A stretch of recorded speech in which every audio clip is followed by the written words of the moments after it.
আপনি কি জানেন শিবের জল অভিষেক করলে জীবনের সমস্ত বাধা ও দুর্ভাগ্য দূর হয়? কিন্তু অনেকেই জানেন না সঠিক দিক ও মন্ত্র না মানলে এই অভিষেকের পূর্ণ ফল পাওয়া যায় না। শিবের জলাভিষেক কোন দিকে দাঁড়িয়ে করবেন? শাস্ত্রমতে উত্তর দিক অথবা উত্তর পূর্ব দিক অর্থাৎ ঈশান কোণ শিবের জন্য সবচেয়ে শুভ। তাই জল ঢালার সময় উত্তর দিকে মুখ রেখে শিবলিঙ্গে জল নিবেদন করুন। এতে জীবনের সমস্ত বাধা দূর হয়, সুখ ও সমৃদ্ধি আসে। জল ঢালার সময় অবশ্যই বলবেন এই মন্ত্র, ওম নমঃ শিবায়। এই শক্তিশালী মন্ত্র শিবের কৃপা ও আশীর্বাদ বাড়ায়।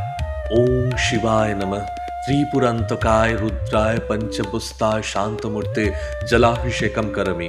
এটি শিবের জলাভিষেকের বিশেষ মন্ত্র, যা আপনার সকল ইচ্ছা পূরণ করতে পারে। এই নিয়ম মেনে জলাভিষেক করুন আর দেখুন জীবনে আশ্চর্য পরিবর্তন। ভিডিওটি ভালো লাগলে লাইক করুন আর আপনার মতামত কমেন্টে জানান। আরও এমনই জ্যোতিষ পরামর্শ ভিডিও পেতে জ্যোতিষ ভবন ইন্ডিয়া চ্যানেলটি সাবস্ক্রাইব করুন।